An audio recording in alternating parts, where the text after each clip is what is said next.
हाँ नमस्कार दोस्तों। तो आज हम पढ़ेंगे छंद। छंद का हम अध्ययन कर रहे थे। पिछली वीडियो में मैंने आपको छंद का परिचय दिया, यति, गति, लय, तुक किसे कहते हैं। ध्यान देना, जब हम छंदों का अध्ययन करेंगे तो छंदों का अध्ययन दो भागों में किया जाता है। दो प्रकार के छंद होते हैं, मात्रिक छंद एवं वर्णिक छंद। अब ध्यान देना, मात्रिक छंद क्या होते हैं और वर्णिक छंद क्या होते हैं। ऐसे छंद जिनमें मात्राओं की गणना की जाती है वो मात्रिक छंद कहलाते हैं, और ऐसे छंद जिनमें वर्णों की गणना की जाती है वो वर्णिक छंद कहलाते हैं। ठीक है, आपकी बात समझ में आ गई होगी। छंद क्या है? कविता को लिखने का एक नियम है, नियमबद्ध तरीका है, जिसके तहत कोई भी कवि अपने भावों को अभिव्यक्त करता है। सुगठित शब्दों में मात्रा, यति, गति, वर्ण आदि का ध्यान रखते हुए बंदी बंधाई रचना होती है। उस रचना को क्या कहते हैं? छंद कहते हैं। छंद दो प्रकार के होते हैं, मात्रिक और वर्णिक। ऐसे छंद जिनमें मात्राओं की गणना की जाती है मात्रिक छंद कहलाते हैं। ऐसे छंद जिनमें वर्णों की गणना की जाती है वर्णिक छंद कहलाते हैं। अब ध्यान देना, ये मात्रिक छंद भी तीन प्रकार के होते हैं, सममात्रिक, अर्ध सममात्रिक और विषम मात्रिक। ठीक है, इसी प्रकार से वर्णिक छंद भी तीन प्रकार के होते हैं, समवर्णिक, अर्ध समवर्णिक और विषम वर्णिक। अभी ध्यान देना, समवर्णिक या सममात्रिक छंद किसे कहते हैं? ऐसे छंद जिनमें मात्राओं की संख्या प्रत्येक चरण में, चरण बोलते हैं कविता की उस पंक्ति को जहां पर यति होती है, यानी जहां कवि विश्राम लेता है उच्चारण करने वाला। तो ध्यान देना, किसी भी कविता की एक पंक्ति को हम क्या कहते हैं? चरण कहते हैं, जहां पर यति होती है। तो प्रत्येक चरण में यदि मात्राओं की संख्या समान है, मात्राओं की संख्या यदि समान है, ऐसे छंद को क्या कहेंगे? हम सममात्रिक छंद कहेंगे। और यदि प्रत्येक छंद के प्रत्येक चरण में वर्णों की संख्या समान है, तो वर्णों की संख्या समान है, तो ऐसे छंद को हम क्या कहेंगे? समवर्णिक छंद कहेंगे। ठीक है, अब अर्ध सम, देखो शब्द से ही पता लग रहा है, आधे चरणों में मात्राओं की संख्या अलग हो और आधे चरणों में मात्राओं की संख्या अलग हो। मान लीजिए किसी छंद में 4 चरण है, यानी 4 पंक्तियां हैं, और यदि दो चरणों में तो मात्राओं की संख्या समान है और बाकी 2 चरणों में मात्राओं की संख्या समान है, तो आधे आधे चरणों में मात्राओं की संख्या समान होने के कारण ऐसे छंद को अर्ध सममात्रिक छंद कहते हैं। ठीक है, और ध्यान देना, यदि छंद जो है आधे चरणों में मात्राओं की संख्या समान नहीं है तो फिर उसको विषम मात्रिक छंद कहते हैं। ये मैं पढ़ाऊंगा तब आपको और विस्तार से बताऊंगा, अभी केवल परिचय दे रहा हूं। यदि आधे चरणों में वर्णों की संख्या समान है और आधे चरणों में वर्णों की संख्या समान है, ऐसे छंदों को हम अर्ध समवर्णिक छंद कहते हैं। अब विषम छंद किसे कहते हैं? विषम छंद किसे कहते हैं? यदि 4 चरणों से अधिक का छंद है, 4 चरणों से अधिक चरणों का यदि छंद है तो उसे विषम छंद कहा जाता है। अब ध्यान देना, 4 चरणों से अधिक के छंद को विषम छंद कहते हैं। अब 4 चरणों से, जैसे कि छप्पय है, हम जब छप्पय छंद का अध्ययन करेंगे तो इसमें 6 चरण होते हैं, और एक छंद है हमारा कुंडलिया। तो ये कुंडलिया छंद भी जो है विषम छंद के अंतर्गत आते हैं। छप्पय और कुंडलिया जो छंद है ये विषम छंदों के अंतर्गत आते हैं। क्यों आते हैं? क्योंकि कुंडलिया में भी 6 चरण होते हैं, छप्पय में भी 6 चरण होते हैं, कुंडलिया में ज्यादा होते हैं। तो इस प्रकार से दोहा प्लस रोला से मिलकर कुंडलिया बनता है। तो इस प्रकार से हम देखेंगे कि ये तो हो गए मात्रिक छंद और वर्णिक छंदों का वर्गीकरण। अब ध्यान देना है आपको, ध्यान ये रखना है कि मात्रिक और वर्णिक छंद पढ़ने के लिए हमें मात्रा लगाने के नियम आने चाहिए, तभी तो हम मात्राओं की गणना करेंगे।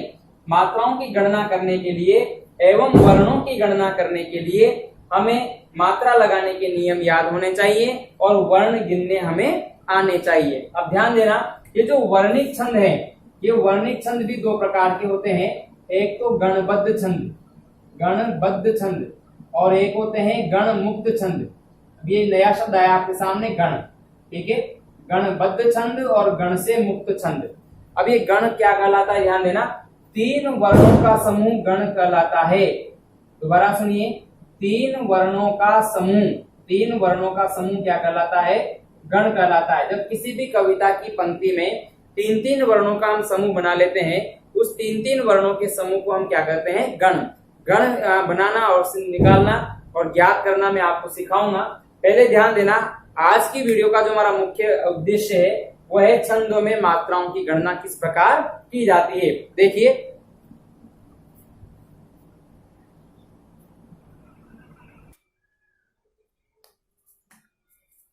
तो मात्रा लगाने के नियम क्या है और किस प्रकार है, देखना।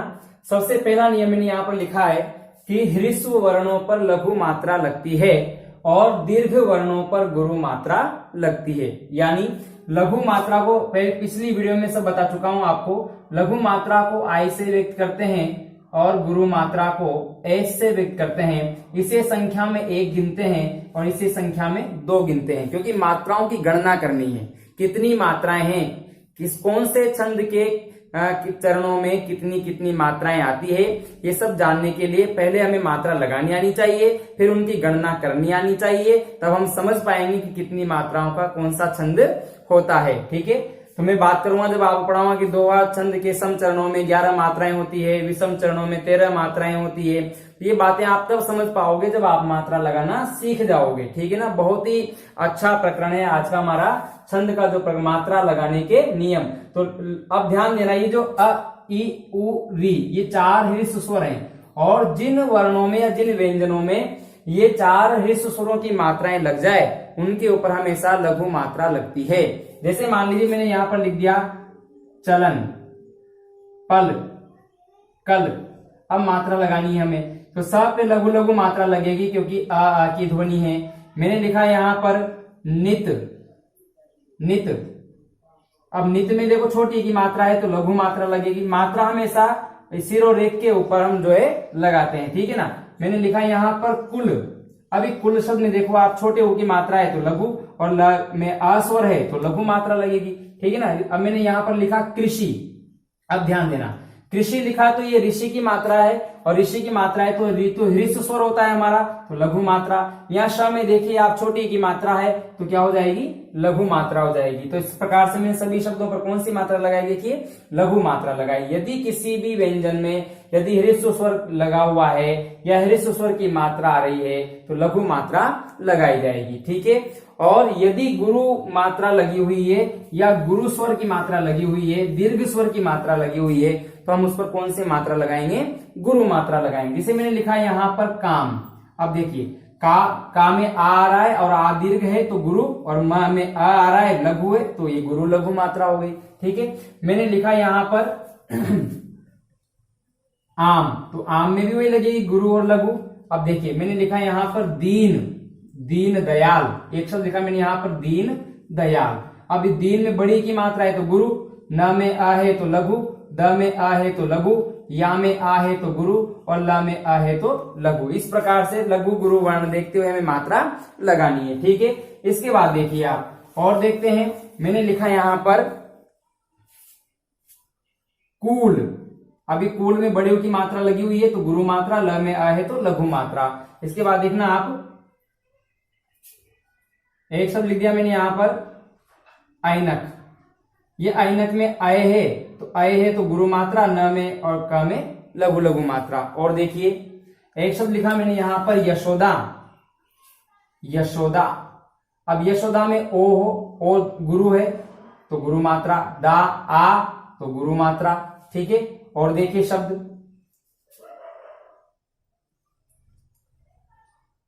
नैन। अब ये नैन में देखो ऐ की मात्रा लगी हुई है तो गुरु मात्रा और न में लघु मात्रा। ठीक है। एक शब्द लिखा मैंने यहां पर और, और। अब ये और में देखिए आप, औ की मात्रा औ स्वर है, दीर्घ है तो गुरु मात्रा और र में लघु मात्रा। ठीक है। इस प्रकार से हमें किसी भी वर्ण पर उसकी मात्रा देखनी है, उस मात्रा का स्वर देखना है कि स्वर छोटा स्वर है या बड़ा स्वर है। यदि स्वर छोटा है तो लघु मात्रा, यदि स्वर दीर्घ है तो गुरु मात्रा। और जानिए विशेष, ये तो सामान्य बात है, ये अभी तक जो हमने सीखा है तो बहुत ही सामान्य और सिंपल सी बात है। अब सुनिए मुख्य नियम क्या क्या है। मुख्य नियम पर आ जाइए आप। चाहे वर्ण लघु हो, चाहे वर्ण लघु हो, यदि उसके बाद संयुक्त व्यंजन आ रहा है, संयुक्त व्यंजन आ रहा है या संयुक्त अक्षर आ रहा है, तो हम उस वर्ण के पूर्व किसी वर्ण के बाद, किसी वर्ण के बाद संयुक्त व्यंजन या संयुक्त अक्षर आ रहा है, तो संयुक्त व्यंजन के पूर्व वाले वर्ण पर हमेशा गुरु मात्रा लगाते हैं। ध्यान देना, नियम को अच्छी तरीके से समझिए। संयुक्त वर्ण से पूर्व या संयुक्त अक्षर से पूर्व वाले वर्ण पर गुरु मात्रा लगाते हैं। संयुक्त अक्षर या संयुक्त व्यंजन से पूर्व वाले वर्ण पर गुरु मात्रा लगती है, गुरु मात्रा लगती है, चाहे वो वर्ण ह्रस्व ही क्यों ना हो। जैसे मान लीजिए मैंने लिखा है यहाँ पर कल्याण, कल्याण। अब यहाँ पर एक कल्याण जो शब्द लिखा मैंने, यहाँ क पे जो है वो गुरु मात्रा आएगी। अब ये गुरु मात्रा क्यों आई? क्योंकि ये ल और य संयुक्त व्यंजन हो गया, तो इस ल का भार भी क पर चढ़ाया जाएगा। एक शब्द लिखा मैंने यहाँ पर सत्य। अब ध्यान देना, सत्य। अब सत्य पर यहाँ जो त और य है ये संयुक्त हो गया, और संयुक्त वर्ण से पूर्व कौन सी मात्रा आती है? गुरु मात्रा आती है। अब य पर कौन सी लगेगी? य को देखना है तो य का स्वर देखिए, य में किसकी आवाज आ रही है? अ की, तो इस पर हम लघु लगाएंगे, न कि त्या देखकर हम यहाँ पर गुरु लगा देंगे। ठीक है, तो ध्यान रखना है इन शब्दों का। और शब्द ले लेते हैं अपन, और शब्द देखिए आप। अब इस स्वास्थ्य शब्द साहब, स्वास्थ्य शब्द। अब स्वा, इसमें वा आ की आवाज आ रही है ना, इसमें आ स्वर है, तो इसमें तो पहले से ही दीर्घ स्वर है, तो दीर्घ मात्रा तो लगनी ही लगनी है। और ऐसा नहीं कि इस 6 को 3 को देखकर हम यहाँ भी गुरु मात्रा लगा दे, नहीं। यहाँ यह पीछे हमेशा, अब ये भी आधा, ये भी आधा, ये पूरा है यह, हमेशा पीछे वाला स्वर देखिए कि उसमें स्वर कैसा है। जैसा स्वर होगा वैसी मात्रा लगेगी। स्वर ह्रस्व है तो ह्रस्व, और दीर्घ है तो दीर्घ। अब य में आ है तो आ तो ह्रस्व है, तो कौन सी मात्रा लगेगी? लघु मात्रा लगेगी। ठीक है, और देखिए और शब्द देखिए, उत्तर। अब ये उत्तर में आधा त है, अब आधा त तो दीर्घ हो गया, संयुक्त हो गया, फिर यहाँ पर गुरु आएगी, यहाँ लघु और यहाँ लघु आएगी। एक शब्द और देखिए आप, बिल्ली।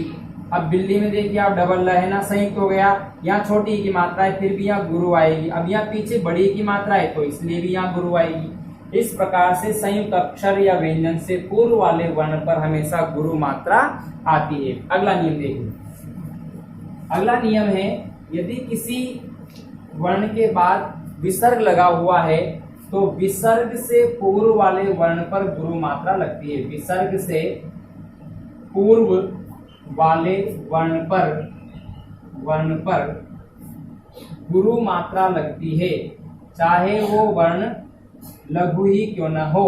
ठीक है, जैसे मैंने लिखा है यहाँ पर दुख। अब देखिए, दुख में छोटा ऊ है तो मात्रा ह्रस्व लगनी चाहिए थी, लेकिन इसके जस्ट बाद क्या आ गया? विसर्ग आ गया, तो विसर्ग से पूर्व वाले वर्ण पर कौन सी लगेगी?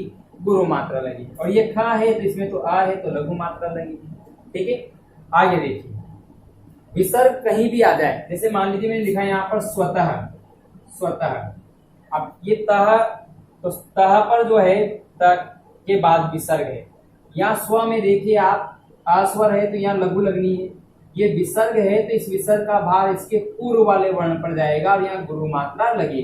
ठीक है, तो हमेशा बाद वाले का भार जो है उसके पहले वाले पर आता है। बाद वाले का जो भार है उसके पहले वाले पर आता है। ये सोच लीजिए, अगर बाद वाला लंबा है, बाद वाला कोई लंबा है और कोई उन्होंने जो है बहुत बड़ा खंबा अपने कंधों पर रख रखा है, तो भार जो है पीछे वाले पर ज्यादा जाएगा, छोटे व्यक्ति पर। ठीक है ना, तो इस प्रकार से भी हम समझ सकते हैं।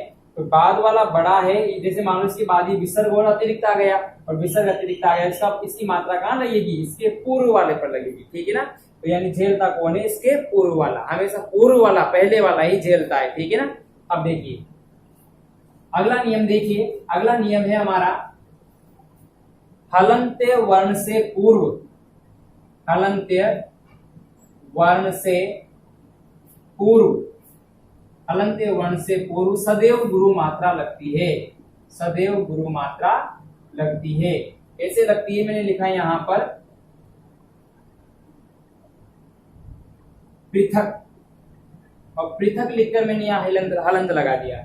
अब प्री में तो ऋषि की मात्रा है तो ह्रस्व स्वर है तो लघु, थ में आ है तो लघु लगनी चाहिए थी, लेकिन ये क जो हलंते है इस हलंते की मात्रा भी थ पर जाएगी और ये क्या कौन सी मात्रा लगेगी यहाँ पर, गुरु मात्रा लगेगी और क छूट जाएगा। इस प्रकार से कितनी मात्राएं हुई, 3 मात्राएं हो गई। इस पृथक शब्द में 3 मात्राएं हो गई, ठीक है ना, और 2 वर्ण हो गए, 3 मात्राएं। अब 2 वर्ण कैसे हो गए, वर्णों की गणना करना सिखाऊंगा तब आपको ये बात बताऊंगा, ठीक है। आगे देखिए, हलंते वर्ण कोई सा भी हो, कोई सा भी हलंते वर्ण हो, यदि उसमें जैसे सब लिखा मैंने महान, अब महान में म तो ह्रस्व स्वर है, आ तो लघु, अब ये आ रहा है तो गुरु तो लगी गई, तो ऐसा नहीं कि न की फिर एक और चढ़ा दे ऐसा नहीं है, न अब यहाँ पर छूट जाएगा, अब न की कोई मात्रा नहीं लगेगी, क्योंकि यह ह होता तब भी यहाँ गुरु लगती, पर यहाँ आ रहा है क्योंकि इसलिए गुरु लग गई तो अब न की कोई मात्रा नहीं लगेगी, ठीक है। और देखिए शब्द लिखा मैंने, कोई भी शब्द हो, गदगद, गदगद, और गदगद में दोनों पे हलंत लग रहा है तो इस पे भी गुरु आएगी और इस पे भी गुरु आएगी, बाकी दोनों वर्ण छूट जाएंगे, ठीक है ना। इस प्रकार से हलंते वर्ण के पूर्व वाले वर्ण पर हमेशा गुरु मात्रा आती है। तो कितने नियम हो गए कि ह्रस्व स्वरों पर, ह्रस्व वर्णों पर लघु मात्रा और दीर्घ वर्णों पर गुरु मात्रा, ठीक है। संयुक्त वर्ण से पूर्व गुरु मात्रा लगती है, विसर्ग से पूर्व भी गुरु मात्रा लगती है, और हलंते वर्ण से पूर्व भी गुरु मात्रा लगती है, ठीक है ना। और ध्यान देना, अब जैसे मान लीजिए एक शब्द लिखा मैंने यहाँ पर क्या, क्या, तो मात्रा क की, अब यह, अब देखिए क्या का टुकड़ा कीजिए आप, क आधा, यह आधा कर लिया और आ निकाल लिया, तो पीछे वाला स्वर देखना है, पूरे जो जुड़ा हुआ अक्षर है उसका पीछे वाला स्वर देखना है, आ कौन सा है, दीर्घ, तो यह मात्रा कौन सी लग जाएगी, गुरु, ठीक है। केवल एक ही मात्रा लगी, क पे कोई मात्रा नहीं लगेगी, क्योंकि अब इसके पूर्व भी अगर कोई वर्ण होता, ठीक है, इसके पूर्व भी कोई वर्ण होता तो उसके ऊपर भी गुरु मात्रा लगती। जैसे मान लीजिए मैंने लिखा है यहाँ पर क्ल, तो क्ल में तो लघु मात्रा लगनी है, क्योंकि अब देखो क्ल का टुकड़ा कीजिए, क प्लस ल प्लस आ, तो पीछे वाला स्वर कौन सा रहा है, आ, तो आ की मात्रा कौन सी, ह्रस्व, ह्रस्व लगेगी। लेकिन मैंने यहाँ अगर आ भी जोड़ दिया और शब्द हो गया अक्ल, तो अब यह अक्ल पर, यहाँ आ पर मात्रा गुरु लगेगी। गुरु क्यों लगेगी, क्योंकि क्ल के कैसा हो गया, संयुक्त हो गया, तो संयुक्त वर्ण से पूर्व कौन सी मात्रा लगेगी, गुरु मात्रा लगती है, ठीक है मित्रों। तो ध्यान देना, हम कई सारे शब्द देखते हैं, उन शब्दों पर मात्रा लगाकर देखते हैं, ठीक है ना।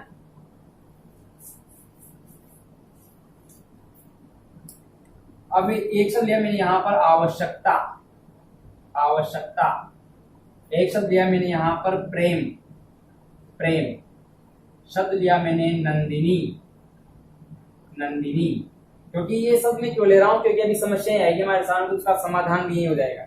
और एक बात और ध्यान रखना, यदि किसी वर्ण पर अनुस्वार लगा हुआ है तो अनुस्वार वाले वर्ण के ऊपर गुरु मात्रा आती है, ध्यान रखना। और यदि चंद्र बिंदु लगा हुआ है तो हमेशा चंद्र बिंदु की लघु मात्रा आती है। दोबारा सुन लीजिए, किसी वर्ण पर यदि अनुस्वार आ रहा है तो गुरु मात्रा आएगी, और किसी वर्ण पर यदि चंद्र बिंदु आ रहा है तो लघु मात्रा आएगी, ठीक है। हंस और हंस शब्द से हम समझ सकते हैं।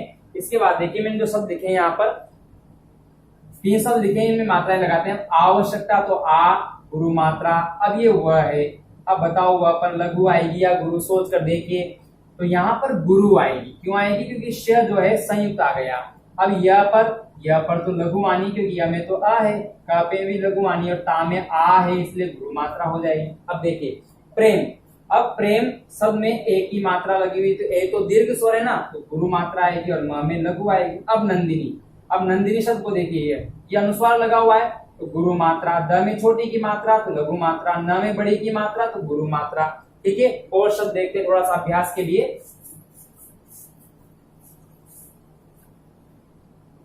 एक शब्द लिखा मैंने यहाँ पर मनुष्यता, मनुष्यता, म पे लघु, न में छोटे की मात्रा तो लघु, अब लघु नहीं आएगी, देखो ये श है ना, संयुक्त हो गया, तो यहाँ गुरु मात्रा। अब यह में आ है तो लघु मात्रा, ता में आ है तो गुरु मात्रा।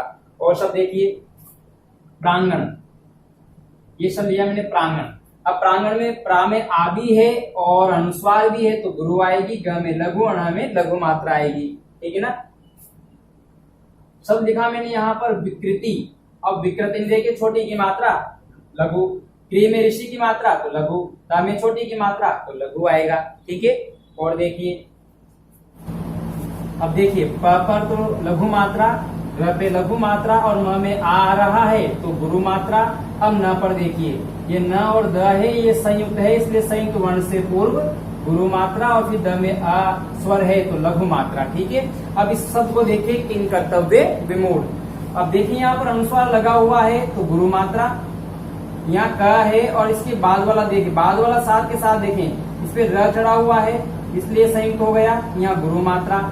यहाँ इसके बाद वाला देखिए व और यह संयुक्त है तो गुरु मात्रा। अब यह पर लघु मात्रा, वी पे लघु मात्रा, ये म में बड़े ऊ की मात्रा है तो गुरु मात्रा और ढ में लघु मात्रा। इस प्रकार से आगे देखिए। इसके अलावा भी ध्यान देना, छंद शास्त्र में कई जगह आवश्यकता अनुसार गुरु को लघु माना जा सकता है। एक मैंने पंक्ति लिखी, जेहि पर जेहि सत्य सनेहु, जेहि पर जेहि सत्य सनेहु। अब ध्यान देना, सत्य सनेहु। अब मात्रा लगाएं इसके ऊपर तो जेहि। अब इसका उच्चारण क्या हो रहा है, छोटा हो रहा है, लघु हो रहा है, जेहि जेहि। वैसे तो ए है और वैसे तो गुरु मात्रा लगनी चाहिए, लेकिन छंद शास्त्र में कभी कभार उच्चारण पर भी ध्यान दिया जाता है। यदि उच्चारण उसका लघु रूप है, ये सब चीजें अभ्यास से आएगी, इतनी आसानी से नहीं आएगी। पर मेरा फर्ज है चूंकि आपको बताना, इसलिए बताना मुझे पड़ रहा है। जेहि पर जेहि सत्य सनेहु, वैसे यहाँ गुरु आनी चाहिए थी, लेकिन इसका उच्चारण बहुत ही कम समय में हो रहा है, जेहि जेहि, इसलिए यहाँ लघु आएगी, यहाँ लघु आएगी, लघु लघु लघु लघु। अब यहाँ सत्य है ना तो गुरु लघु, यहाँ स है ना तो लघु, या ने। अब देखो ने एक ही मात्रा है, यहाँ भी एक ही मात्रा है और यहाँ भी एक ही मात्रा है, लेकिन यहाँ गुरु आए, सनेहु, यहाँ पर गुरु मात्रा है। समझ रहे मेरी बात को आप? आगे देखिए, ये बात हो गई। यदि कोई शब्द है, जैसे तुम्हारा शब्द है, तुम्हारा तुम्हारा। अब ये सब पर यहाँ ध्यान रखना है आपको, म और ह संयुक्त तो है। अब मैंने बताया कि संयुक्त वर्ण से पूर्व गुरु मात्रा आनी चाहिए, लेकिन फिर भी यहाँ पर ये म का जो ह के साथ उच्चारण होता है उतना बलाघात नहीं पड़ता है, बलाघात नहीं पड़ता है, त पर बलाघात नहीं आ रहा है, इसलिए ये बहुत तुम्हारा आसानी से उच्चारण होने वाला शब्द है। तो एक दो शब्द ऐसे हैं, पर फिर भी बता देता हूँ। यहाँ लघु ही मात्रा आएगी, यहाँ गुरु आएगी और यहाँ गुरु आएगी। यहाँ गुरु किसकी आई? आ की। यहाँ गुरु किसकी आई? इस आ की, ठीक है। तो तुम्हारा शब्द को देख लेना तुम एक बार। तुम्हारा शब्द में कभी भी इस पर गुरु मात्रा नहीं आएगी, तो ऊपर यहाँ पर लघु आए। अगर ये शब्द होता, इसका उच्चारण करते तुम्हारा तुम्हारा, अगर ऐसा कोई उच्चारण करते तो फिर यहाँ पर गुरु आती, यहाँ पर गुरु आती और यहाँ पर गुरु आती। तो आज की वीडियो का जो हमारा उद्देश्य है, केवल मात्रा लगाना सीखना है। आप अपने घर पर ऐसे शब्दों को चुनें और फिर उनमें जो है मात्रा लगा लगा कर देखें, और जहां पर आपको समस्या है उस शब्द को जो है कमेंट में लिखें, उसकी मात्रा में लगाकर आपको बताऊंगा। यदि आपको सारे नियम कंठस्थ याद हैं, कौन कौन से नियम? लघु वर्णों पर लघु मात्रा, दीर्घ वर्णों पर दीर्घ मात्रा, संयुक्त वर्ण से पूर्व गुरु मात्रा, हलंत वर्ण से पूर्व गुरु मात्रा, विसर्ग से पूर्व वाले वर्ण पर गुरु मात्रा, और जो है अनुस्वार युक्त वर्ण पर हमेशा गुरु मात्रा आएगी, चंद्र बिंदु युक्त वर्ण पर लघु मात्रा आएगी। ये सारे नियम आपको अच्छी तरीके से याद होना चाहिए। ये वीडियो सभी के लिए उपयोगी है, महत्वपूर्ण है। आज के लिए इतना ही, धन्यवाद।